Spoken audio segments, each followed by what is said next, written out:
બ્રિટનમાં નાણાકીય સેવાઓ અને ભ્રષ્ટાચાર વિરોધી કાર્યવાહી માટે જવાબદાર બ્રિટિશ મંત્રી ટ્યુલિપ સિદ્દીકીએ તેમના પદ પરથી રાજીનામું આપી દીધું છે.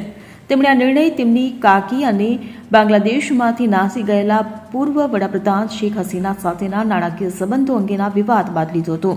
પરંતુ ટ્યુલિપ સિદ્દીકીએ કંઈક પણ ખોટું કામ કર્યાનો ઇનકાર કર્યો છે. ગયા અઠવાડિયે બ્રિટિશ વડાપ્રધાન કીર સ્ટારમરે પણ તેમના પર સંપૂર્ણ વિશ્વાસ વ્યક્ત કર્યો હતો.